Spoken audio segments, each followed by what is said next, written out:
Olá pessoal, tudo bom? Boa tarde, boa noite a todos vocês. Vejam só, hoje, como vocês sabem, os professores estão em uma atividade de capacitação, né? Todo mundo está aí aprendendo a mexer com o sistema do Google, que a gente passa a trabalhar nesse semestre de 2020.2. Ontem vocês tiveram a capacitação dos alunos, hoje, quarta, quinta, sexta, os professores estão em capacitação para que os professores também possam entender como funciona essa plataforma e que a gente possa trabalhar com ela, certo? Então, por conta disso, esse primeiro encontro do semestre nosso passa a ser nesse formato gravado, né? O ideal e o que a gente vai sempre prezar é o modelo online com encontros ao vivo, em que a gente vai fazer videochamadas pelo Google Meet e, por meio dessas videochamadas do Google Meet, a gente vai ter encontros e vocês vão poder acompanhar a disciplina de uma forma mais real, né? A nossa ideia é exatamente essa. Então, enquanto isso não acontece, que aí eu acredito que a partir da próxima segunda-feira a gente já vai ter essa funcionalidade mais dinâmica, porque todo mundo já vai estar inteirado com o programa e as plataformas do Google. Enquanto isso não acontece, a gente tem o nosso primeiro encontro por aqui, certo? Então, eu estou gravando essa aula, vou deixar ela disponível no Drive da turma, no sistema do Google. Vocês vão ver que vocês têm várias funcionalidades e essa aula vai ficar acessível para vocês por meio do Drive da turma, certo? Qualquer dúvida, qualquer coisa, vocês têm o meu contato. Não tínhamos aula juntos até o semestre passado, até porque eu não tinha disciplina no primeiro período, e vocês passam a me encontrar agora no segundo período, certo? Para quem não me conhece, eu sou Jonas Cassiano, professor do curso de Direito da FASP, e vou trabalhar com vocês a disciplina de Direito Civil 1, agora no segundo período. Então, sejam todos bem-vindos ao segundo período, parabéns pela conclusão do primeiro, e vamos dar início a esse semestre, certo? Bom, a disciplina de Direito Civil 1, ela é uma disciplina em que vocês vão ser iniciados nos temas de direito privado. Lá no primeiro semestre, provavelmente vocês já começaram a compreender as diferenciações entre direito público e direito privado, em que, em regra, o direito público se dirige ou se propõe a trabalhar temas relacionados à atividade do Estado, como direito administrativo, ou temas fortemente regulados pelo Estado, como direito constitucional e direito penal, enquanto que o direito privado, e aí entram disciplinas como direito civil, direito do consumidor, direito empresarial, enquanto que o direito privado se propõe a trabalhar temas da vida privada dos particulares, das pessoas privadas, certo? Das pessoas físicas ou pessoas jurídicas, mas das pessoas privadas e não das instituições públicas. Então, aqui na disciplina de Direito Civil, a gente vai passar a lidar com situações como o relacionamento entre duas pessoas, relações de vizinhança, relações familiares, relações de toda a ordem que levam essas duas pessoas a, às vezes, ofender ou violar ou descumprir um determinado direito privado, subjetivo da outra pessoa. Todos esses termos a gente vai compreender com o andamento do semestre. Por hora, eu cumpro aqui a tarefa de apresentar a vocês essa disciplina, que é uma disciplina riquíssima, é uma disciplina que eu acredito que vocês vão ter bastante interesse e que nos empolga bastante. Nós teremos temas importantíssimos, como os direitos da personalidade, que aí envolvem honra, direito ao nome, direito à imagem, certo? Os direitos do nascituro, que aí envolve temas relacionados à reprodução, a aborto, a antecipação terapêutica de parto, certo? De feto anencéfalo, situações como essa. Depois nós passaremos a discutir temas também relacionados a negócios jurídicos, né, situações que envolvem relações contratuais, não propriamente o tema de contrato, porque contrato é um tema de Direito Civil 3, né, uma disciplina só para contratos, mas em Direito Civil 1 nós precisamos lidar com a composição dos negócios jurídicos. E um outro tema também que poderemos trabalhar nessa disciplina de Direito Civil 1 diz respeito a provas, né, como é que se prova aquilo que se alega. Prova documental, prova testemunhal, prova pericial, enfim, prova por presunção, em que você pretende alguma coisa judicialmente, por meio de uma ação judicial, e que você, logicamente, precisa comprovar aquilo que aconteceu.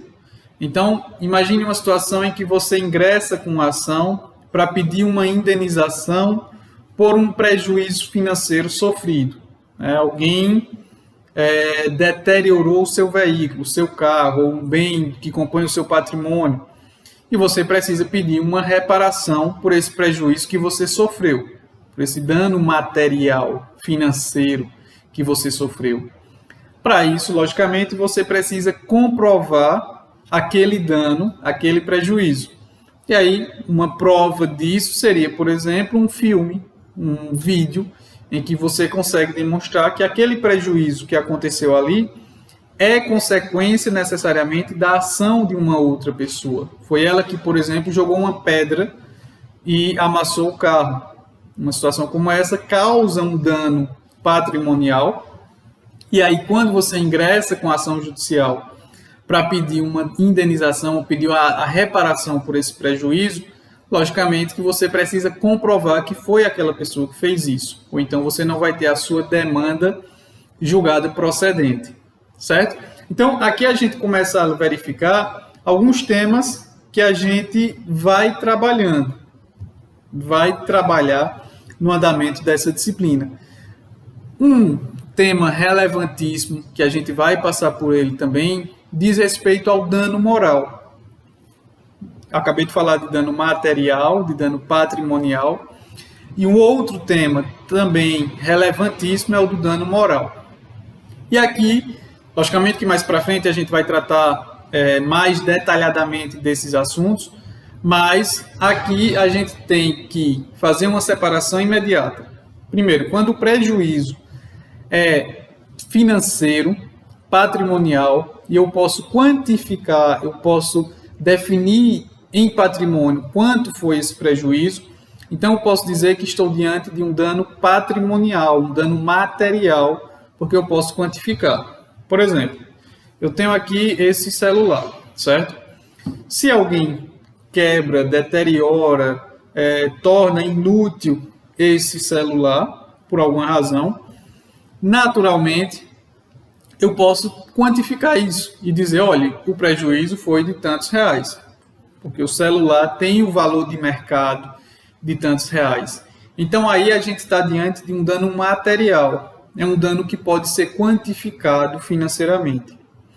Já o dano moral, é aquele em que você não tem como quantificar. Eu não posso dizer quanto vale a honra de alguém que foi violada, que foi ofendida. Eu não posso dizer quanto vale a imagem, o nome de uma pessoa que teve a sua imagem ou o seu nome exposto indevidamente, sem o seu consentimento, né? Sem a sua aceitação. Então, em situações como essas, eu não tenho como quantificar diretamente ou precificar e dizer, essa ofensa que a pessoa A fez à pessoa B por uma fala na televisão, uma fala na rádio, uma publicação na internet, essa ofensa pode ser reparada com 3, 4 mil reais. Inicialmente, não tenho como fazer isso, né? Mas, de toda forma, a reparação precisa ser feita. E é aí que entra o campo da indenização por dano moral. Porque apesar de você não ter como quantificar, certo? Você precisa, de algum modo, trazer uma sanção, levar uma sanção, aliás, para aquela pessoa que causou aquele prejuízo. Certo? A gente vai conversar muito sobre esses temas no andamento da disciplina, mas eu quero aqui só apresentar para vocês alguns temas básicos do nosso conteúdo programático da disciplina de Direito Civil e que a gente vai trabalhar no andamento do semestre, certo? Como eu falei, hoje o nosso encontro é assim, né, gravado, não vai ser ao vivo, o ideal é que seja ao vivo, e aí nas próximas semanas a gente vai conseguir fazer isso. E a partir daí, a gente vai conseguir discutir, conversar, trabalhar cada um dos pontos da nossa disciplina de Direito Civil 1 nesse semestre, certo? Mais uma vez digo, sejam bem-vindos a Direito Civil 1. Meu nome é Jonas, qualquer dúvida a gente vai conversando e trabalhando esses temas. Então, eu quero aqui apresentar também para vocês a ementa da disciplina. A ementa é a síntese, né? o resumo, a apresentação dos tópicos, dos temas que a gente vai trabalhar. E, logicamente, o caminho por onde começar essa disciplina é trabalhando os temas dos princípios dos direitos civis, dos direitos do direito civil.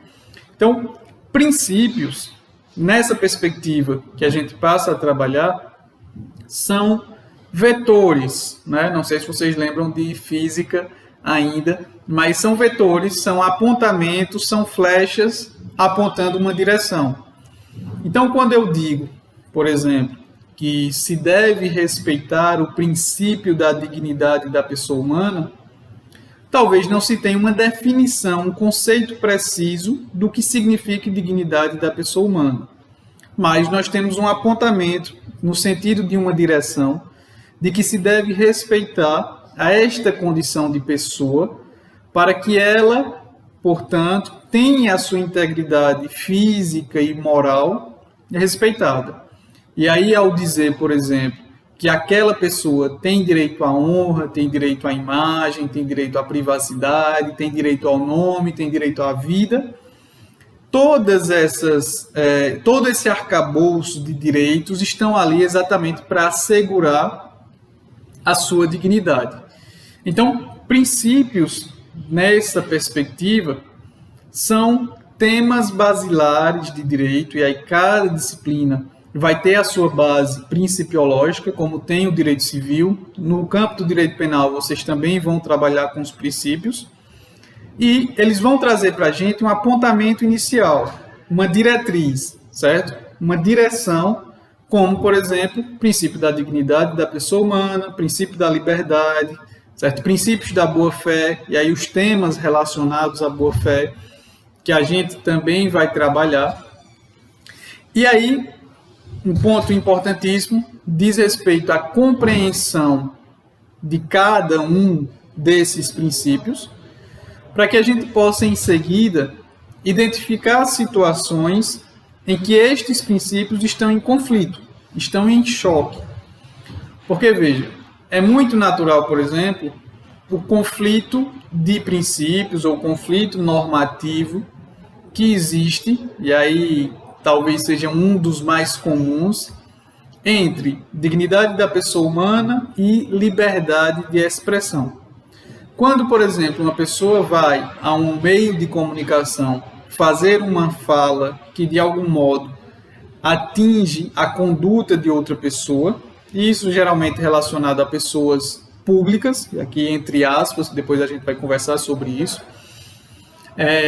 Então, uma pessoa que vai a uma rede social, vai a um canal de mídia falar sobre um vereador, um prefeito, um governador, um deputado, enfim, naturalmente, ela vai ali fazendo uso do seu direito de livre expressão, que tem base também em um princípio do campo do direito civil, do campo do direito constitucional também, mas que naturalmente entra em conflito com a dignidade daquela pessoa que está sendo retratada, que está sendo mencionada naquela fala. Então, nós estaremos aí diante de um conflito normativo, porque nós temos um princípio apontando para um sentido, certo? E outro princípio apontando para outro sentido. E aí eles se chocam. Um diz que eu posso falar por liberdade de expressão, Outro diz que eu não posso ofender a dignidade daquela pessoa, a honra, a imagem. Então, diante de conflitos normativos, aqui nós chamamos de antinomia, certo? Guardem este nominho, antinomia, como conflito normativo. Diante de situações como essas, é necessário que o jurista ele observe bem o caso concreto, né, o caso do problema que está sendo analisado, a solução e dizer qual daqueles princípios deve prevalecer, qual deve ser minimizado diante daquele choque para que o outro prevaleça, certo? Então, inicialmente, aí talvez na próxima aula a gente já converse sobre princípios do direito civil e temas iniciais do campo do direito civil, para que em uma situação de conflito normativo, de antinomia, o jurista, e no caso vocês, os alunos, já possam começar a compreender o que deve ou não prevalecer, certo?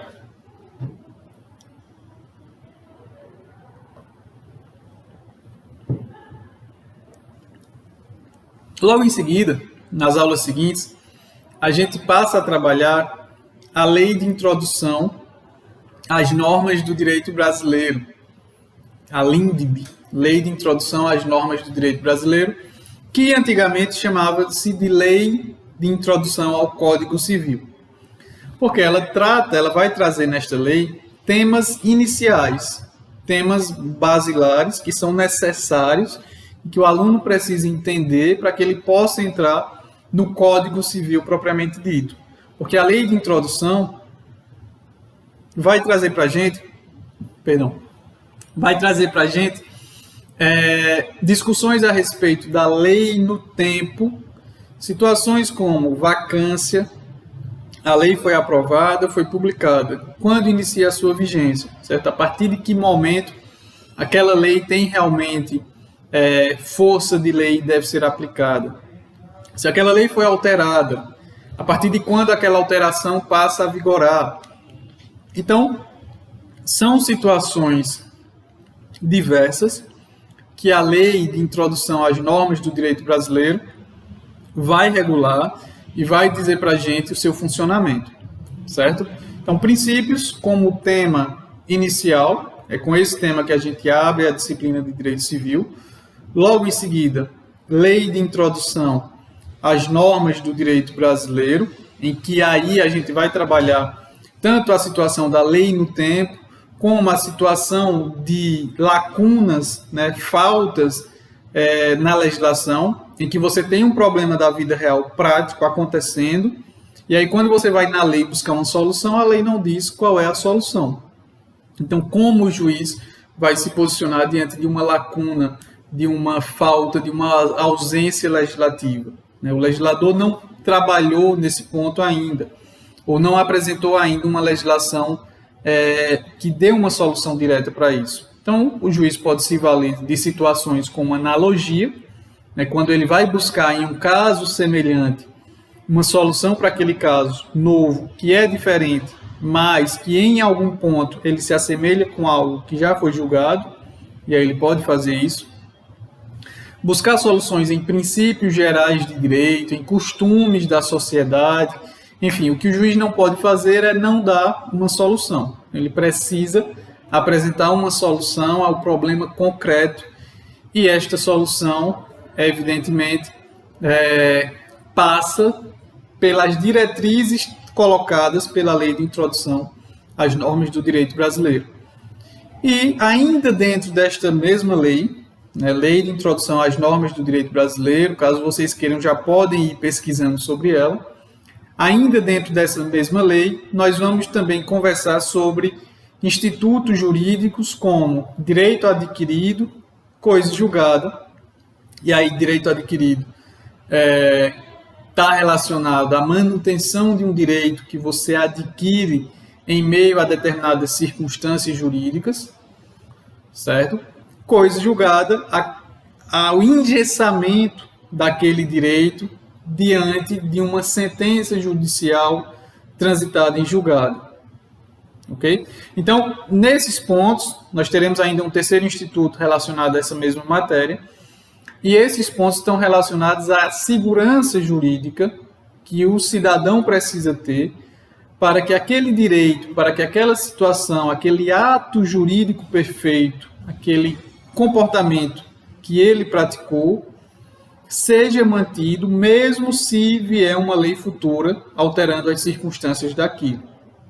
Por exemplo, imagine que você fez a compra de uma casa em 1990 e, a título de exemplo apenas, imagine que a lei de 90 dissesse que para a compra de uma casa você precisa de 2 testemunhas.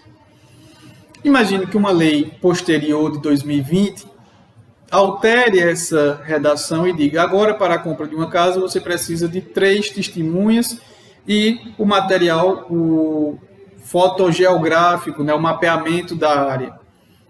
Aí você olha para o contrato de 90 e diz: certo, a lei de 2020 mudou, traz outros requisitos e o contrato de 1990 não cumpriu esses requisitos. E aí, esse contrato permanece válido ou não? Por força do ato jurídico perfeito, né, que é um dos institutos que a gente vai estudar, esse ato permanece válido, porque na época em que foi praticado, ele cumpriu os requisitos da legislação da época. Então, se posteriormente, 30 anos depois, a legislação altera os requisitos, é óbvio que em 1990 aquela pessoa não poderia adivinhar quais requisitos viriam 30 anos depois. Mas se foram cumpridos os requisitos da época de 90, então esse ato jurídico está perfeito, ato jurídico perfeito, de acordo com os regramentos da época. Então, nós teremos também dentro da lei de introdução, ato jurídico perfeito, direito adquirido e coisa julgada. São 3 institutos de direito civil, todos relacionados ao tema da segurança jurídica, que nós iremos tratar nesta disciplina de Direito Civil 1. E aqui, quando eu falo em segurança jurídica, né, eu estou tratando da segurança que as pessoas precisam ter diante da produção legislativa do seu país. Nós não podemos estar à mercê de uma produção legislativa variável que leve à insegurança ao seu cidadão, porque o cidadão precisa ter a certeza de que aquela lei, da forma como foi tratada, da forma como foi aprovada, ela terá vigência naturalmente e que, por algum tempo, pelo menos, irá perdurar sem que seja alterada ou modificada no dia seguinte. E que aquele ato por ele praticado está seguro e que não será desfeito no primeiro sol do outro dia, né? Então, primeiramente, princípios, certo? Em sequência, lei de introdução às normas do direito brasileiro e, por consequência, quando a gente termina esses 2 pontos, a gente passa a entrar no Código Civil propriamente dito. E aí, quando a gente chega no Código Civil, a gente vai trabalhar os temas, primeiramente, de pessoa, nós, pessoas, certo? O Código vai discutir quem é considerado pessoa, quando e a partir de quando você considera uma pessoa, certo? Se a partir da concepção do feto, do espermatozoide no óvulo que gera o feto, ou se a partir do nascimento com vida, ou se em algum momento intermediário.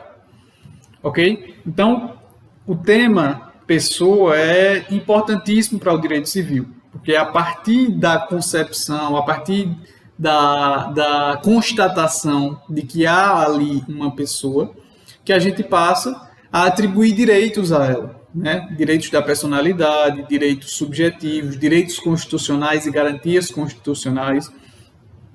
Então, definir e entender a partir de que momento a pessoa é importantíssimo, certo?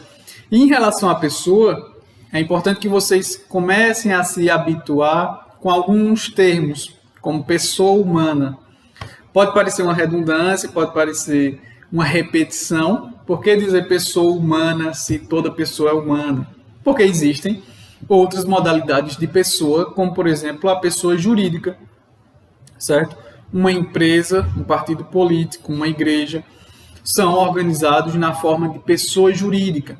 E aí, pessoa jurídica é um outro tema que a gente vai conversar, que vai trabalhar também dentro de direito civil, mas mais para frente, certo? Primeiro a gente estuda pessoa física, certo? Depois, pessoa física, pessoa humana, e depois, pessoas jurídicas. Então, não é redundância esse termo, pessoa humana.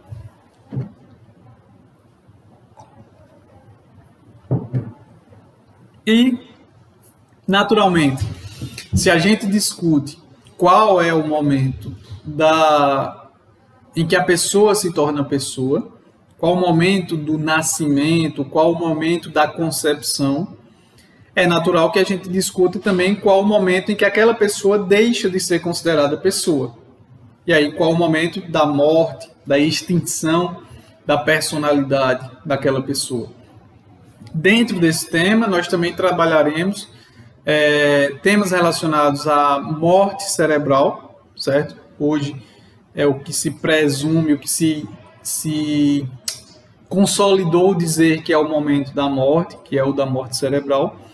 Mas, claramente, a gente vai conversar sobre outros tipos de morte e outros temas como eutanásia, como ortoeutanásia, como distanásia, que estão todos relacionados à pessoa. Então, pessoa é um tema amplo que a gente vai discutir nesse campo do direito civil, desde os debates a respeito da concepção e do nascimento, até os debates a respeito da morte e da extinção da personalidade daquela pessoa. E em vida, né, a gente vai discutir outro tema também que está relacionado à pessoa, que é capacidade. Capacidade de direito, capacidade de exercício, que são relacionados aí à possibilidade de atuação independente, autônoma daquela pessoa no campo da vida civil. Então, o que vai definir se alguém pode comprar uma casa, se alguém tem autonomia para casar, se alguém tem autonomia para alugar ou praticar um negócio, é a sua capacidade. E esta capacidade, ela, primeiro, a gente precisa fazer uma divisão entre capacidade de direito e capacidade de exercício. Capacidade de direito, capacidade de ser titular de direito, diz respeito ao fato de você poder ter direito a algo. Capacidade de exercício, capacidade de fato, como se diz respeito à possibilidade de você poder dispor de algo, ou alienar, comercializar, vender este algo. Então, um exemplo que facilita bastante a compreensão desses dois tipos de capacidade é a situação do menor de idade que herda uma casa. Então, imagine uma criança de 14 anos, criança quase adolescente, de 14 anos que herda uma casa de uma tia. Veja, 14 anos, a maioridade civil ocorre aos 18 anos, mas aos 14 ele já tem capacidade de direito. Porque a capacidade de direito toda pessoa tem. Toda pessoa é capaz de direitos e obrigações na ordem civil. Mas capacidade de exercício, como por exemplo, ele pode colocar essa casa à venda, ele pode alugar essa casa, ele pode, por exemplo, vender essa casa para comprar um boi. Isso aí quem vai definir é a capacidade de exercício, capacidade de fato. Então, são duas modalidades de capacidade. Às vezes, herdar o bem, herdar a casa, ele pode tranquilamente, porque ele tem titularidade, ele é titular dos seus direitos nesse ponto. Mas vender, alienar, né, passar adiante este imóvel, isso aí ele não vai poder, porque ele não é capaz de exercício, ele é denominado como pessoa absolutamente incapaz. E aí depois a gente vai ver também as diferenças entre absolutamente incapaz, relativamente incapaz. De 0 a 16 anos ele é absolutamente incapaz, então todos os atos dele precisam da representação dos seus pais ou representantes legais.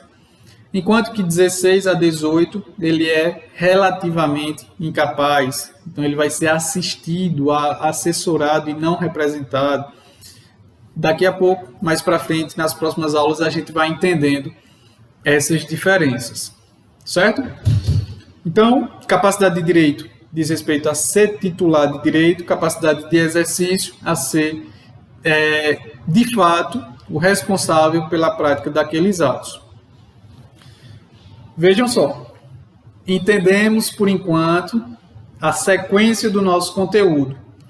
Nesta aula de hoje, eu estou só falando da ementa da disciplina, né, que são os temas que a gente vai trabalhar nesta disciplina de Direito Civil 1. Logicamente, cada um desses pontos que eu estou falando aqui vai ser melhor trabalhado durante o semestre. Então, capacidade é uma aula de capacidade, personalidade é um dia ou mais para conversar sobre personalidade. Então, são pontos que a gente vai discutindo no andamento do semestre. Entendemos pessoa, capacidade, nascimento, concepção, morte, extinção da personalidade. Aí a gente encerra essa parte bem inicial do Código Civil e passa a tratar de um tema chamado ausência, que ele regula as situações de desaparecimento das pessoas. Então, imagine aquela pessoa que tinha uma vida comum, em que você tinha uma rotina e que habitualmente, todos os dias, ele ia, trabalhava, voltava do trabalho, ia para a faculdade, voltava, e do nada ele desaparece, certo? Ele some e ninguém tem notícia dessa pessoa, e aí ela é dada por ausente.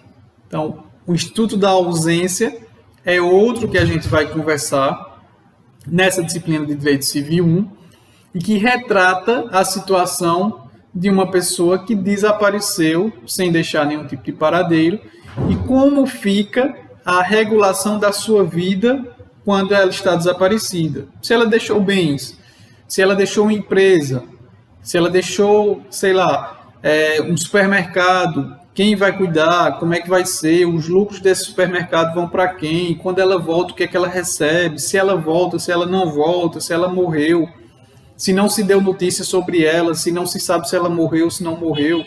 Enfim, tudo isso a gente vai conversar quando tratar de ausência, que é mais um dos temas.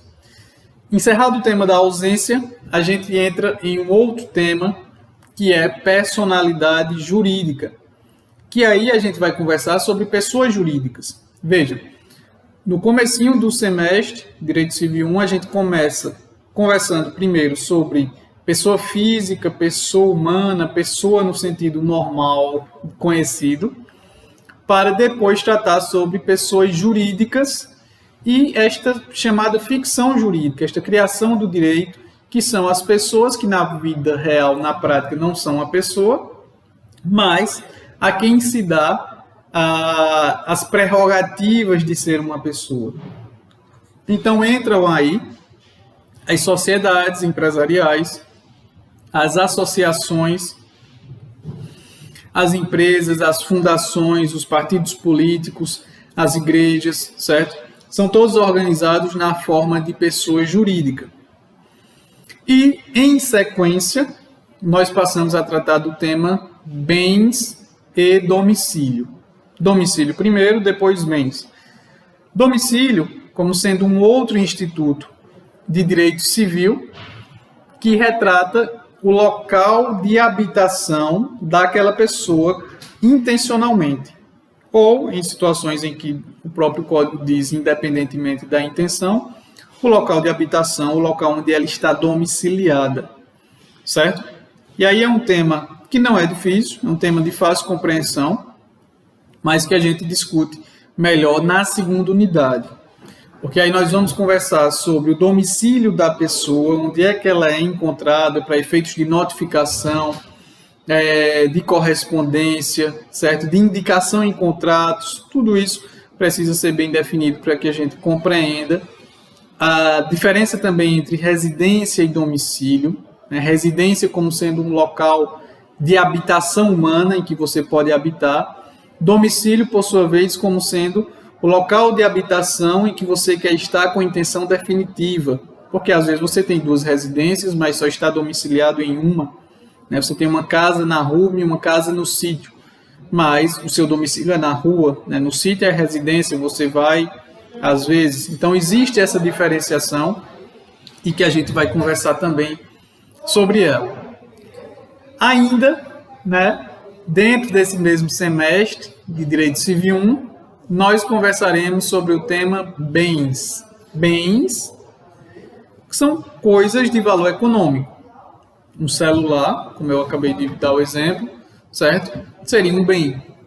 E aí as classificações entre bem móvel, bem imóvel, bem fungível, bem infungível, bem material, bem imaterial, certo? Benfeitorias, como benfeitoria voluptuária, benfeitoria útil, benfeitoria necessária. E esses temas de bens, ele é importantíssimo para que a gente compreenda e use bastante em Direito Civil 2, quando formos conversar sobre obrigações. A obrigação de reparar um dano, a obrigação de entregar, de dar uma coisa que foi negociada. Então, compreender os bens divisíveis e indivisíveis, principais e acessórios, tudo isso nos ajuda e vai nos ajudar bastante lá em Direito Civil 2.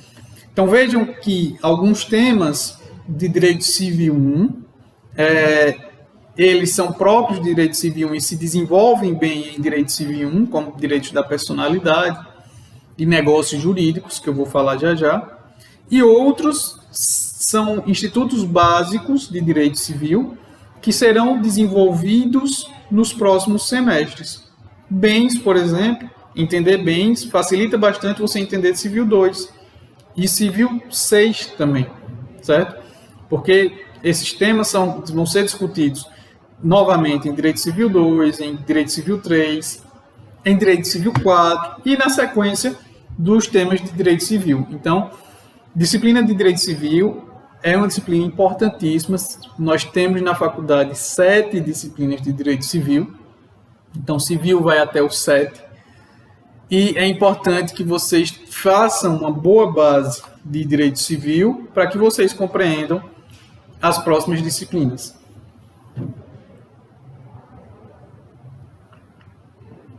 E, por fim, para a gente finalizar essa aula em 40 minutos e não ficar tão extensa, outros temas que a gente vai conversar também neste semestre são negócios jurídicos, e aí é um tema bem extenso, fatos e negócios jurídicos, é um tema bem extenso, e é talvez o tema mais importante da segunda unidade de Direito Civil, importantíssimo, em que nós vamos fazer uma base também para os próximos semestres. E aí vocês vão entender como a vontade da pessoa humana regula a prática dos seus atos, regula a prática dos atos dessa pessoa, e aí em que medida essa vontade pode, de fato, regular essa vontade e em que medida também não pode, certo?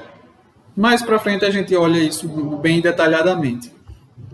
E dentro desses negócios também aquilo que lhe causa defeito, que lhe causa problema, os defeitos do negócio jurídico, a simulação, o negócio que é praticado sob ameaça, né? Você foi ameaçado, ou você aluga essa casa ou você morre, né? Então, este negócio foi praticado pela minha vontade, mas a minha vontade estava viciada, estava defeituosa na prática desse negócio. Então, ele não pode ser considerado válido, certo? E ainda, os ilícitos civis, que são os equivalentes, digamos assim, aos crimes no campo do direito penal, né?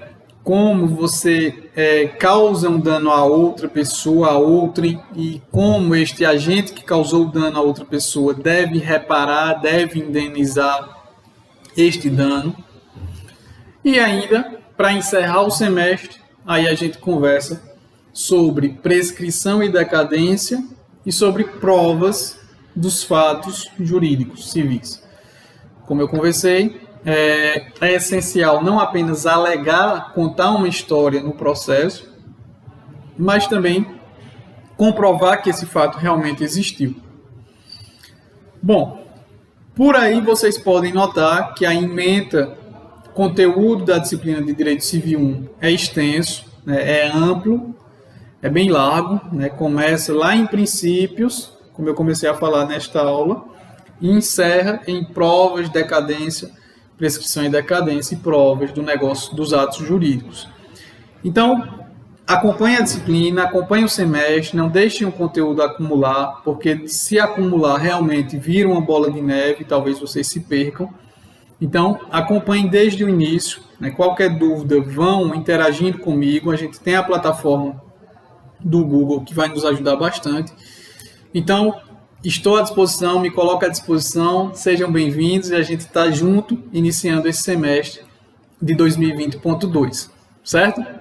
Encerro essa aula por aqui, na próxima semana a gente retoma presencialmente. Presencialmente não, aliás, retoma ao vivo, né? Pelo formato remoto. Então, até lá, pessoal, e até a próxima.